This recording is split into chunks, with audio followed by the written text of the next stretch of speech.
Hello and welcome to Film Talk with me, Jason Parker, and Peter Woolley. In this series, we're looking at the first in the franchise. So that is a film that launched a film franchise. And we thought we'd start our show with The Terminator. So, Peter, do you want to give us a brief overview of The Terminator? Yeah, well, I mean, it's a fairly simple plot. It's basically a robot is sent back in time to find the mother of the leader of the resistance against Skynet in the future, to kill her, so that the leader of the resistance is never born, essentially, and it's all about the robot chasing her to try and get her. And what about when was the first time you saw this film? I think the first time I saw it was probably just on TV, I think, when I was, I don't know, maybe a teenager or something like that. But I saw the other ones before the first one. I saw 2 and 3 before Terminator 1. And I just rewatched Terminator 1 the other day to refresh myself for this, and it's really good. What about you? Yeah, so this is one of those films that I kind of knew about at primary school. And some of the guys in my class had, I think they'd seen like Terminator, they'd seen RoboCop, and I said to my parents, "Oh, like, can I watch Terminator? Can I watch it?" And they were like, "No, you can't.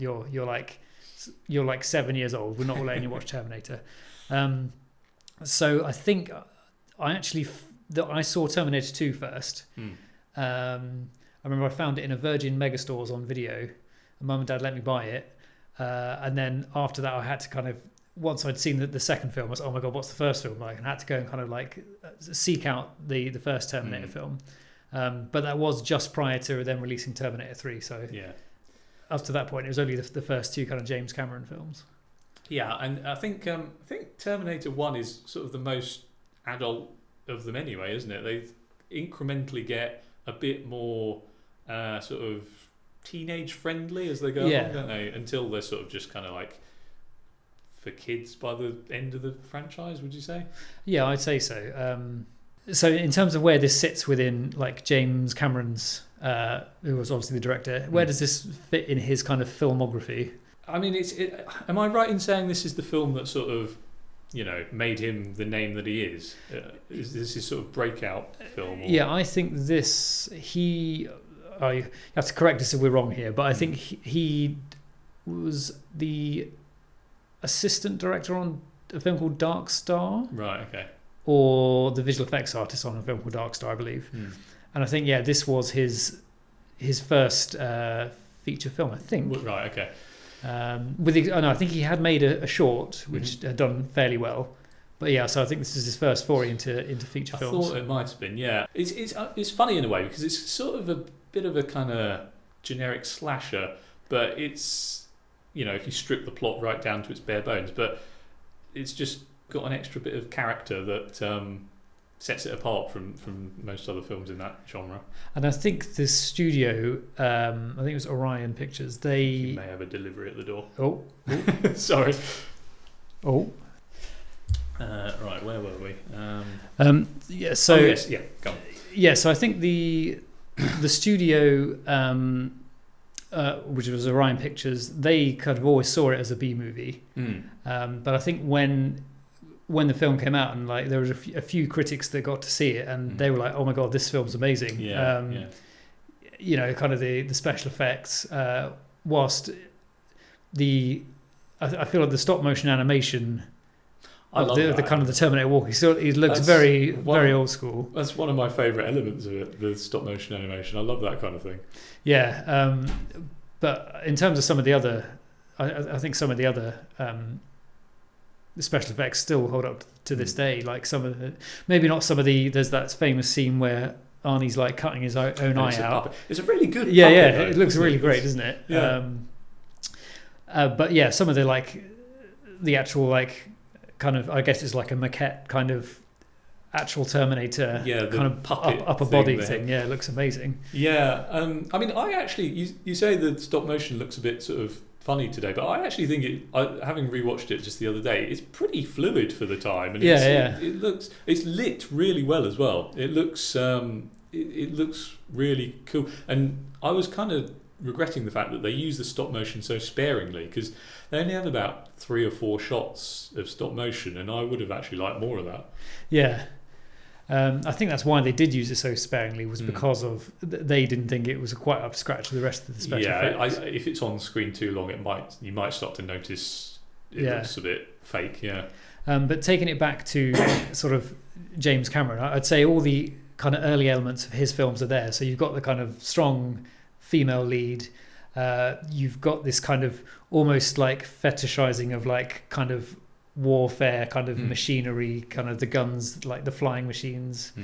So I think those are hallmarks that you kind of see in later films, kind of like almost, like The Abyss. He's kind of got this like machine kind of fetish almost, and like The Abyss, like Avatar. Those kind of hunter-killer flying machines are very similar to the kind of helicoptery things in Avatar. They are actually, they are. That's true. So, what about the story, the plot, and some of the themes of the film? So, I mean, I don't know if it's worth saying this because I'm not sure of how true it is, but is it based on something else?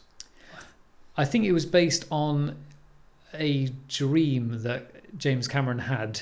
Oh, was it? Because I think I saw in the acknowledgements in the credits someone else's work acknowledged. I mean, I should have made a note of it since I'm bringing it up now, but I'm sure I saw someone else's work acknowledged as the inspiration for the story. Yeah, I think there was an issue with copyright on.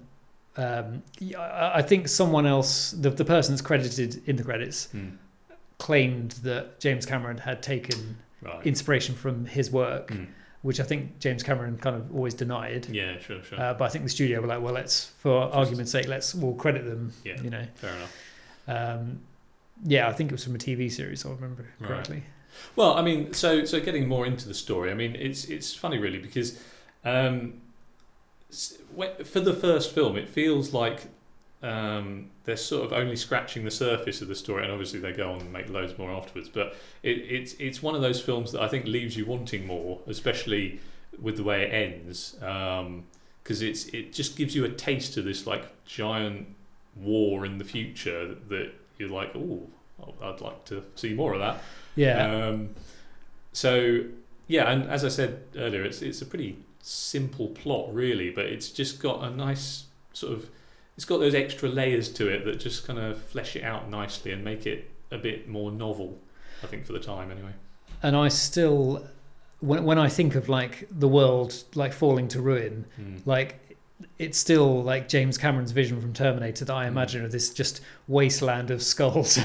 Like, yeah, that's right. Yeah, robots trying to laser us as we scrabble across the landscape. Yeah, I've got to say actually, what really did strike me rewatching it, and this hits me with every Terminator property, all the other films and the TV series they did, the Sarah Connor Chronicles. It's quite a nihilistic story, isn't it? Like, there's really no hope for anyone in any and that carries on with the other films. It's just cycling around through this endless kind of spiral of just hopelessness. Like, you can never avoid this apocalyptic war that's coming. So it's kind of, leaves you with a bit of a heavy feeling, I think, by the time you finish watching it. And I was thinking about this because I was thinking about who do you kind of root for in the film, and you kind of hope that Kyle Reese and Sarah Connor get away from the Terminator, but then that if they do, they're still going to face this really horrible future. Yeah, there's no winning either way, really. Yeah. So whereas you almost convince yourself maybe if the Terminator did take them out, then perhaps there will, I don't know, some way there'd be some kind of break in the causal loop and things would change and the world would be different, maybe for the better. I don't know. Yeah, that's right. What did you make of the story? I remember, so spoilers for anyone that hasn't seen the film, but I remember when 40-year-old film. When you realise that Kyle Reese is like John Connor's father, and kind of seeing that in my late teens, I was like, how does that work? Because it's that kind of chicken and egg thing. Yeah. Of because he always knew about John Connor. He'd given him that picture of his mother to kind of take back into the past with him, and like presumably John Connor knew that he was his own dad. Maybe he didn't. I don't know. Not have done. Yeah, so that, like I say, that's quite an interesting element. And I think, kind of at face value, the great thing about the film is it's just the relentlessness of, like, how on earth do you stop this machine that just seemingly cannot be stopped by any means? Yeah, one like small detail that I sort of quite enjoyed about it on the rewatch was the moment where Sarah Connor sort of is faced with, you know, like in that nightclub where both the Terminator and Kyle Reese are there, and she sort of, you know, has the moment of choosing which one she sort of goes with. The choice was obvious, clearly, but Kyle Reese looks kind of like the less appealing option to start with until Arnie starts, you know, gunning everyone down, because Arnold Schwarzenegger's like a sort of clean cut, like, you know, well built, sort of well put together person, and Kyle Reese is like wearing this dirty trench coat, and he looks like he's, you know, just come off the street, and he's looks kind of creepy and dangerous, and so like it's interesting for her perceptions of them both to sort of be flipped in that moment when they sort of fight each other. Yeah, because she because I'm alright in thinking that she actually like goes into the nightclub to get away from Kyle Reese, who's like following her down the street, isn't yeah, because she saw it, and she sees him again in the club, and he's sort of like wary of him. Yeah. So what about the kind of sort of the heroes and villains in this story? Kind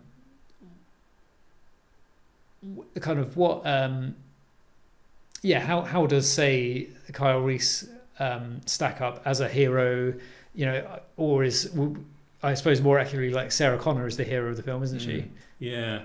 Well, I mean, sort of, because I what I did particularly notice about this one, especially compared to the other ones that follow, is how much of a kind of, she's only really the hero by the end of it, isn't she? She's if you compare it to Terminator 2, where she's, you know, already sort of like not fully formed exactly, but she's, you know, a soldier by that point. It was quite sad in a way at the start of this film, seeing how sort of like playful and light-hearted she was, because, you know, where she sort of make jokes with her roommate, and she just was, you know, totally carefree and stuff. And then you compare that to like how she is by the end of the film, and in the later films, where it's kind of like this sad story of this woman who's kind of been forced into being this kind of battle-hardened, you know, soldier type. Yeah. Like I say, it's very much I think a trope of James Cameron's films, isn't it? You take, you know, a fairly sort of innocent, kind of inexperienced girl. I suppose that's the triumph really of the film, isn't it? Is the fact that she, although it's bittersweet because she's, you know, she's lost kind of her lover, and you know, she's gone through so much trauma herself. The fact that she alone manages to kind of overcome the Terminator. Yeah. And what about the Terminator? What about Arnie in that role? I mean, that's the role he's sort of made for, isn't it? Really. Yeah. He fortunately has all the right mannerism, robotic mannerisms, and sort of way of speaking and stuff that just lends itself perfectly to that role. And did you know about that he was originally the studio wanted Arnie to play Kyle Reese? I don't think I knew that. No. Yeah, so they made James Cameron go and meet with Arnold Schwarzenegger to, you know, we think he's kind of a rising star. We think he'd be great. It's like the hero of the film. Yeah. And I think James Cameron thought it was a terrible idea from the get-go. But on meeting like Arnold Schwarzenegger, when they were chatting about the film, it suddenly dawned on the both of them, like, hang on a minute, like the Terminator is far more, or like a kind of more interesting character, and far more suitable for like Arnie's kind of build, like you say. Well, that's the thing. And if you were to cast him as, I guess would he have been Kyle Reese? Yeah, yeah. If you were to cast him in that role, you'd have to get a Terminator who looked even scarier than him. So it's like, who's bigger than Arnold Schwarzenegger? Like, there isn't anyone, is there? So I quite like the idea that, because I think the original idea was that the Terminator was like someone that could blend in. But I quite like the fact that it's almost like that's that's as blended in as the machines can make a human, like this massive, great hulking guy. Yeah, and that's almost like that's as compact as they can make this machine. Yeah. So I really like that aspect of it. Yeah, that's a cool idea. Yeah, I guess they get better at doing it with the liquid metal Terminator in the future, don't they? Yeah, which I think I suppose they recycle that idea of like this like, you know, literally he can be anyone, you know. Yeah. Which I think is great. What about the production values of the film? Well, it's a bit difficult in a way to. I don't know how they compare to other films of that sort of budget for the time. It looked like they managed to achieve, because I don't think it was a particularly high budget film, was it? No, I think it was. It was a kind of use every last penny they had. And it looks like they achieved a lot with not very much. You've got another delivery, I think. Yeah, so the production values. I mean, there's a lot of what I found to be quite sort of quaint effects and, you know, props and stuff, like in some of the battle sequences where you've got the the flying scout ships and stuff.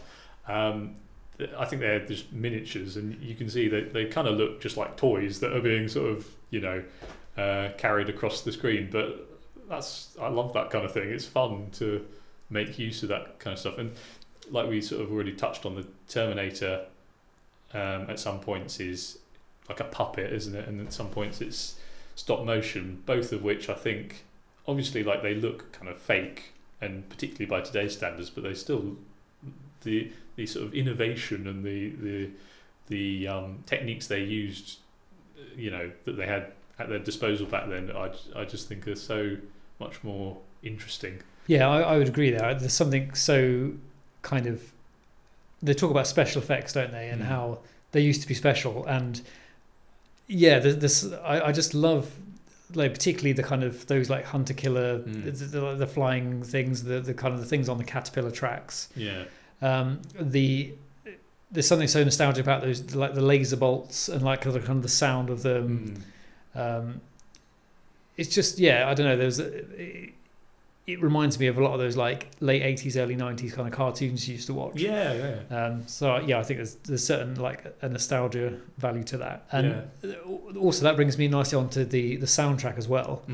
I know that in Terminator 2 they went for a kind of a big kind of orchestral score, whereas I know that this one, I think the composer was Brad Beadle. I might be wrong there, but I think it's he only had a couple of synthesizers to do the whole soundtrack, and particularly where they're in the police station and there's that kind of shootout, like this kind of like pulsating kind of relentless synthesizer works so well with this machine that isn't, you know, just mowing people down left, right, and center. Yes, that's right. Yeah, no, I think the synthesizer soundtrack was very noticeable, actually, because it's not really something you hear a lot these days, is it? And it's very 80s. It's kind of sets that tone very nicely.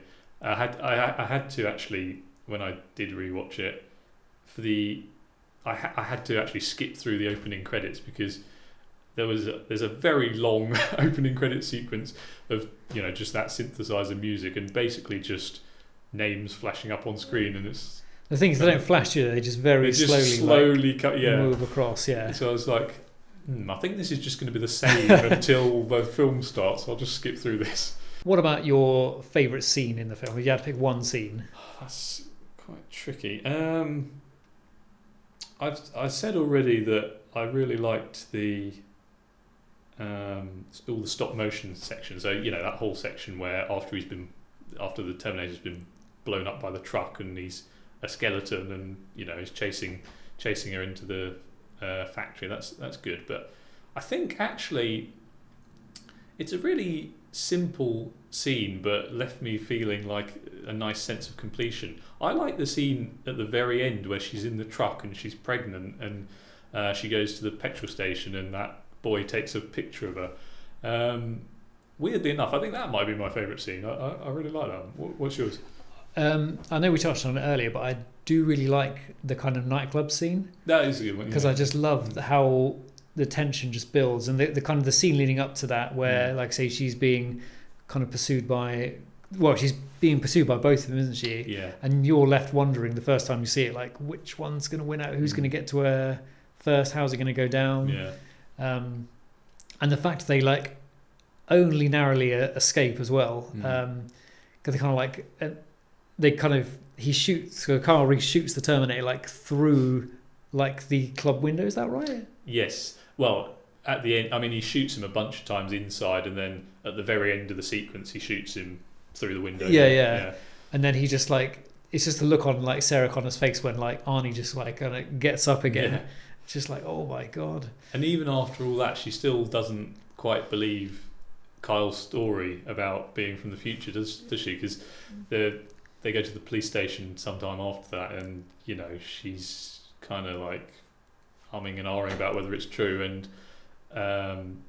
she's, well, you never find out what her opinion on it as such is, I don't think, but the police are telling her like he's just insane, and you know, the Arnie was wearing body armor, so that's how he survived and stuff, and all that's quite plausible, isn't it? Yeah. So but I mean, she's later given irrefutable evidence that he's not just a man in body armor. So, and then how do you think the film has aged since it came out in terms of its kind of maybe like cultural relevance or like changing tastes in films and societal tastes? Yeah, that's a really difficult question. I think like one of the things that struck me when I did rewatch it was it kind of, it's like, why don't they make films like this anymore? Because it is such a well-made film. It's so like such a sort of clean narrative, and it's so like fantastic in that, you know, like it exists within its own reality on its own terms. It's not sort of, I think a lot of filmmaking now is very ironic and like can't help but constantly reference real life, whereas, you know, films like that are sort of, they exist in their own reality and sort of take you away from real life. And I think that's one of its strongest points in how it's aged, probably. As for the special effects and stuff, while I like them as a, you know, person who's interested in that kind of thing, I don't know if for most people they probably would not be able to see past the, you know, the sort of kind of janky nature of them. But what's your thought on that? Yeah, I think I always try to watch films with a kind of a mind to like the context that it was created in, and try and see it through like a 19 sort of 80s audience's eyes, if that makes sense. But yeah, I think it's still a really strong film, because it is, like you say, the plot is so clean. I don't really think there's anything, you know, I don't think people can particularly get offended by any element of it. No. You know, it's not kind of speaking ill of any group of people or anything like that.